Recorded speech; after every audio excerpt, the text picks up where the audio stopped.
Hey, what's up everyone? This is A from A-Tech Reviews, and today we'll be taking a look and reviewing the DUNU Falcon Ultra. I'm really excited about this review because this IEM exceeded my expectations when I listened to it. And we have a lot to cover anyway, and I have a lot of things to say quickly, so let's get started. Um, First of all, the driver you can check out online, like what DUNU talks about. They say they developed like a new type of driver called Eclipse, and it has like these new magnets and like lithium, and I can't remember exactly, but you can check it. And usually I care more about the sound and the end result of this development, and let me tell you, it's really great.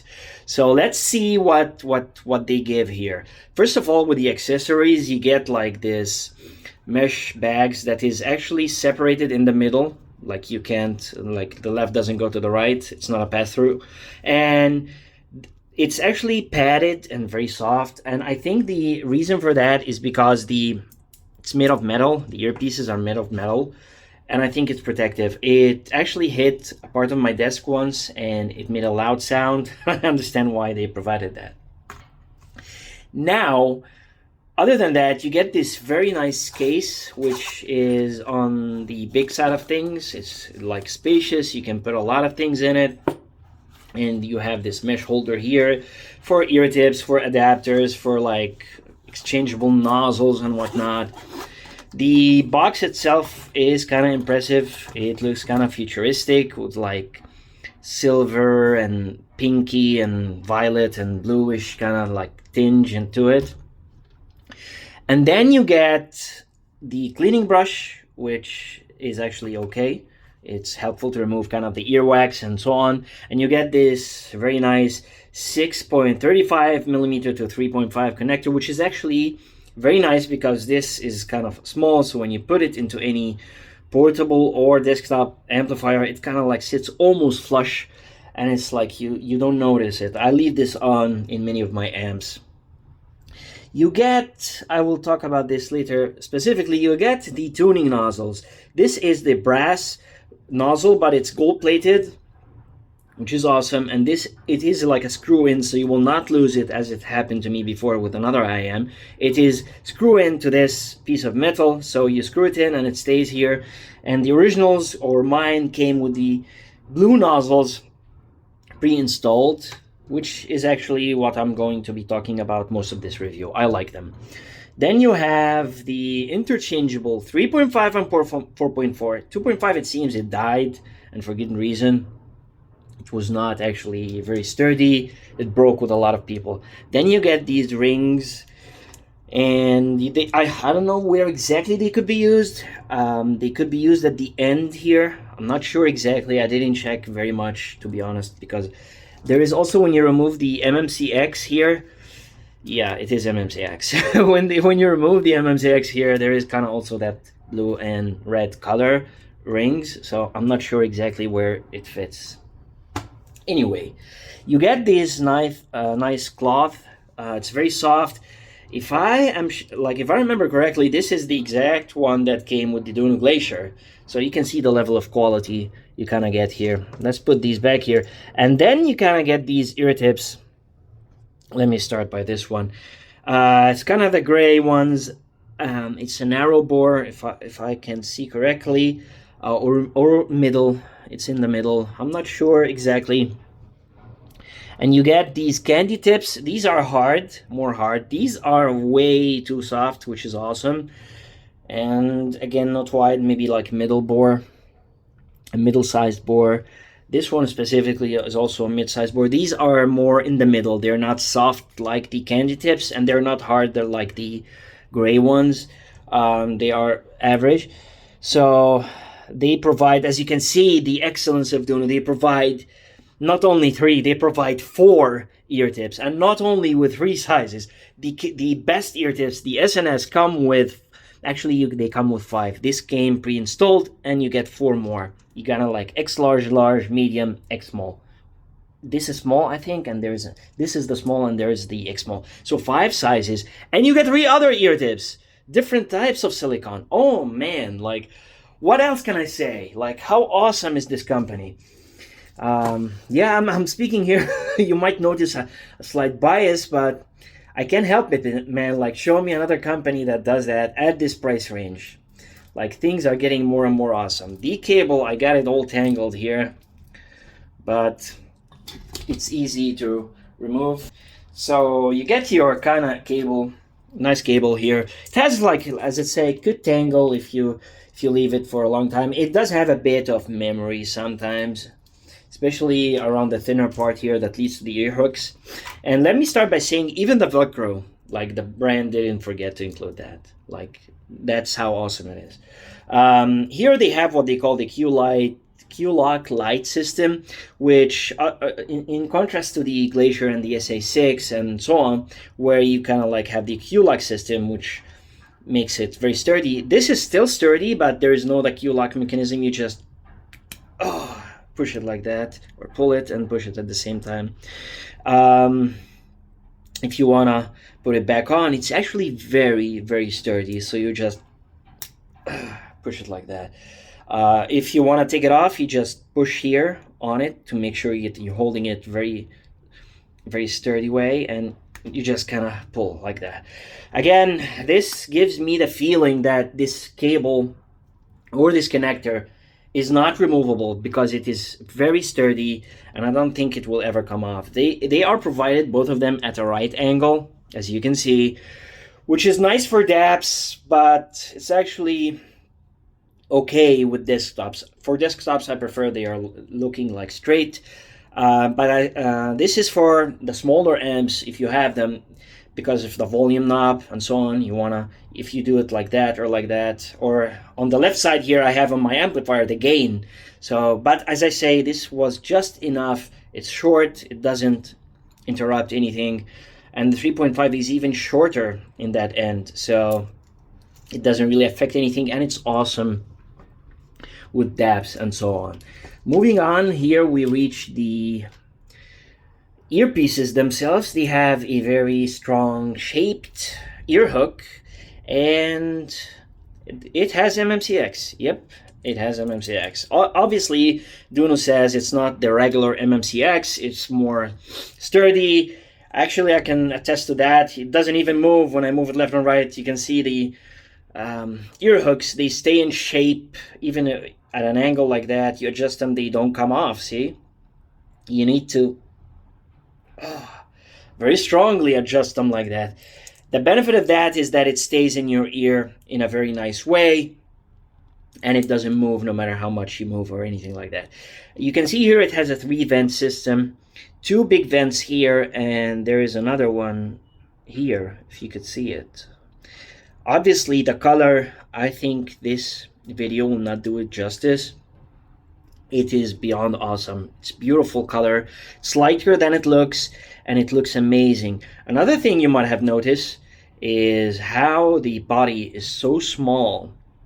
The earpiece body is so small, it's almost flat here. It's like something flattened it, which makes it so small in your ear, and it fits in a comfortable way that is actually easy to stay in your ear and for you to listen to it for a long time. Let's move on to the sound. We spent a lot of time talking about the accessories, and I couldn't help it. They provided a lot of good accessories. Let's talk about the sound of the DUNU Falcon Ultra.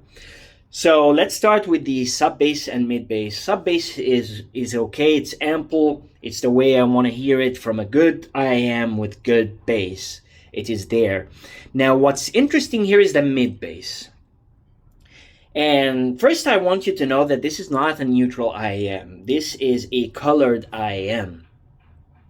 And in a good way, actually, more than you expect. Like most colored IEMs are actually V-shaped. This is not a V-shape. And most colored IEMs don't have the level of detail this one has. Here the bass, I wouldn't call it a mid bass or like bass head IEM. No, it has very good bass. It has an excellent bass, to be honest. My only thing with it is that it actually extends a lot to the mid-range. It reaches the low mid-range, and it actually reaches in a good way. So how do I describe this? If you listen to electronic music, as I did with this IEM, It is beyond spectacular. The bass is fast, it's snappy, it's punchy. I would say, honestly, it's mighty. It has weight behind it. There is a rumble, there is an impact, but at the same time, I would say the bass is not as tight as I could expect from an IEM with a neutral sound signature, or an IEM that is more technical, or that has a sharp cutoff at 200 hertz or something like that. Like, it is good, but it's not as controlled. Like, it is very good, it's very meaty, it's visceral, and it's very satisfying, yet it is detailed and it is textured. It's hard to describe, it's just warm and powerful. As I said, visceral. Like, think about the electronic music that has a lot of weight, a lot of bass behind it, and you get this. This moves on to the lower mid-range, where this bass carries some of that weight and some of that meat to that lower mid-range, which means the male vocals sound thick. You might think this is a bad thing, but I promise you this is one of the most natural IEMs I've ever heard. Everything sounds natural. It sounds real and lifelike. If we talk about the distortion of electric guitars, oh man, listen to the harmonics on this one. If we talk about male vocals, they sound rich, they sound lush, they sound full-bodied, they sound warm. If we talk about acoustic guitars, you find the weights have note behind them.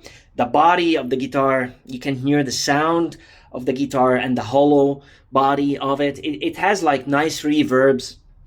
It is, as I said, more natural and very, very enjoyable. I didn't expect that at all.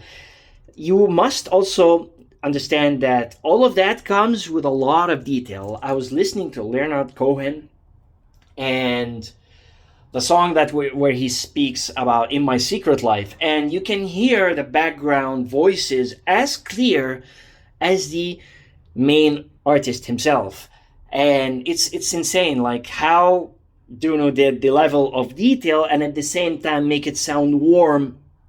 I don't know. In the end, the result is a very natural sound that is very lifelike in its representation.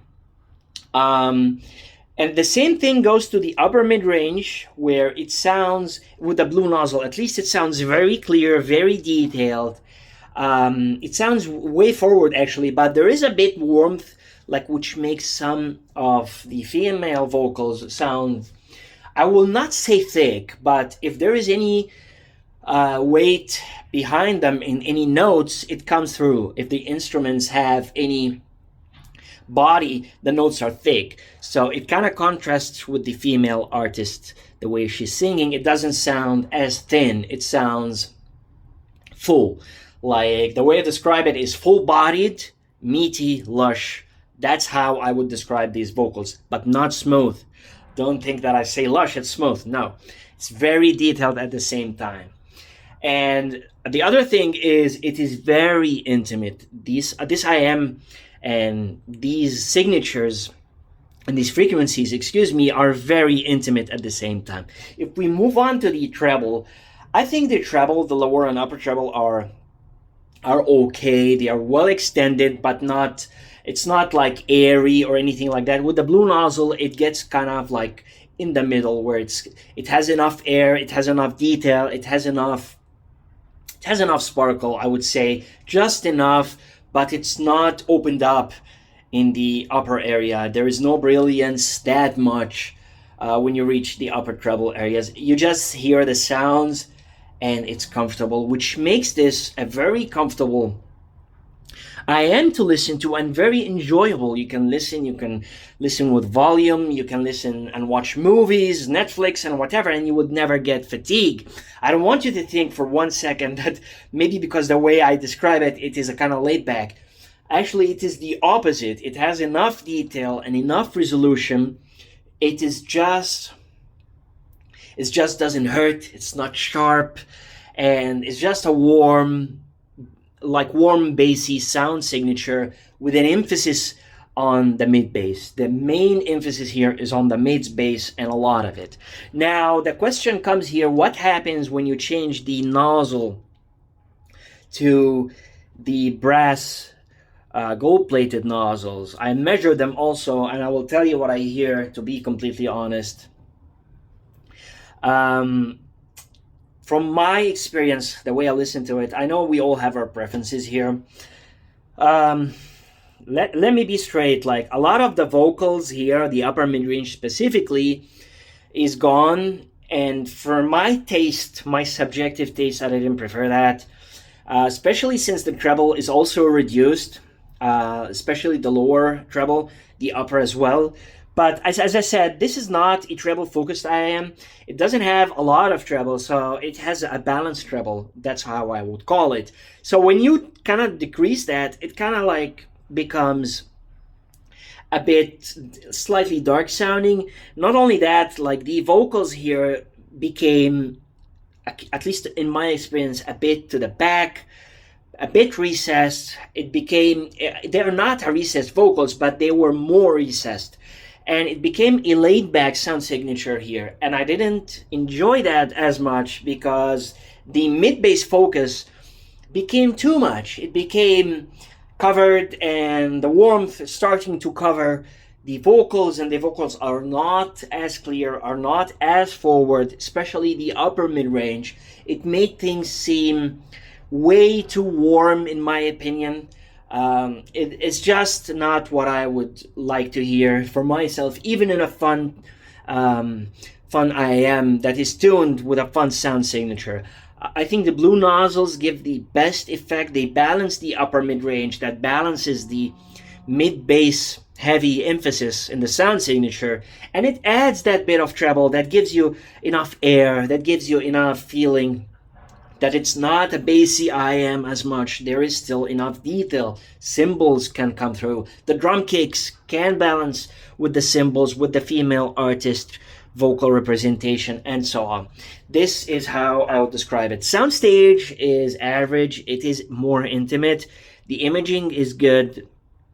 Like, I still don't know how they did it, especially because it's a mid-bass focused, but still there is enough detail and enough focus for you to position any imaging cues. You can actually pinpoint them quite accurately. Not as accurate as many other IEMs, but it's accurate and the detail is there. The soundstage is average, as I said. It is a very intimate IEM. Like you hear, I'm reminded of the Sennheiser HD650 and the 600 series because it is like this next to your ears.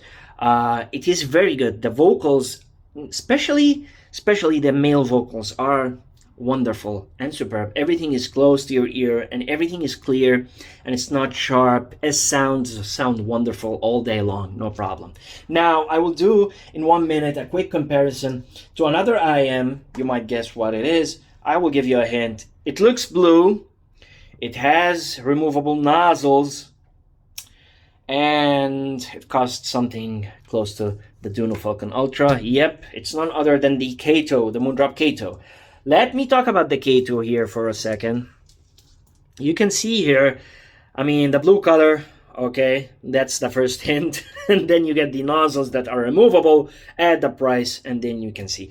If I compare them quickly, I think this is the only IEM I think deserves that, not only because of the price and the nozzles and so on, but because I think the sound signature is very, very similar. It's very close. How would I describe it if I compare the two? I think the DUNU has better bass, has more bass, more mid-bass, and it's more enjoyable to my ears. Okay, with that said, how about the mid-range? I think the Moondrop Kato has, how I would call it, it's a more lean or a leaner sound signature, especially at the mid-bass. It's not lean, of course. There is a lot of good bass here. But I mean, the mid-range is more lean, which makes you feel that the bass is more controlled. It doesn't go more into the mid-range the way the Falcon Ultra is. You might think from the graph it's a bad thing, but the moment you listen to it and you listen to the warmth and detail, you might actually prefer the Falcon Ultra. Another thing is the upper mid-range in the Kato, a lot of the times there is a bit of sibilance. Sometimes the way the S letter is pronounced, especially if I'm watching Netflix or I'm watching a YouTube video and I'm noticing the S letter is like S, S, S. Sometimes it comes as a bit sibilant. I compared the same tracks, the same parts exactly with the Falcon Ultra. The Falcon Ultra has zero sibilance on the blue nozzle even. But sometimes it's detected here. The third thing that is mainly the difference is the Kato has a bit more imaging and a bit more soundstage. It sounds wider. I think maybe because of the way the body is shaped. You can see here that the Kato obviously has a bigger room here, more than the DUNU Falcon Ultra, which might make this more intimate sitting next to your ear, and this has a more, I don't know, but that's what my ears perceive. Now, this is from the sound perspective. Another thing you have to keep in mind is the cable, which DUNU provides an excellent cable, much better than the Kato in my opinion, and it has the interchangeable adapters. It even has the 6.5 to the 3.5 to 6.35 millimeter adapter. That is something to say. Another thing you have to keep in mind is the range of accessories that you get with a package such as the Falcon Ultra. I mean, look at these range of IEMs that you have, and especially my favorite, which is the DUNU SNS, my all-time favorite ear tip, which I use on almost every IEM I have. I mean, this alone in a price like this makes you feel that you paid something and you got what you paid for. This also contrasts with the ear tips that come with the Kato, which in my opinion are not to my preference. They are just average, and honestly I don't think I use them even for one day. So this here, other than that, as I said, this has more warmth in the vocals, this is leaner, and other than that it becomes kind of your preferences. The sound is very close. The Kato is still awesome, the Kato is still amazing, and it has a lot of detail, almost on a comparable level, just the vocals are slightly more lean, the bass is more controlled in the lower end, the lower mid-range is more controlled, and the upper mid-range could be giving sometimes to sibilance, sometimes not, and it has a wider soundstage and maybe better imaging because of that upper mid-range and because of the treble maybe. Here it is a more fun signature. The bass is it's more satisfying, it gives a lot of warmth, and it still retains the original qualities it has with enough detail and technicalities. The Falcon Ultra is no slouch. It's awesome, and honestly both of them are wonderful. I just might lean more to the DUNU Falcon Ultra in my personal opinion. After all of that they provided, it's a win for me. That's it, guys. If you like this video, give it a thumbs up, like, and subscribe if you want to. Leave a comment if you have any questions. I'll try to get back to you. And that's it. Until then, see you in the next one. Bye.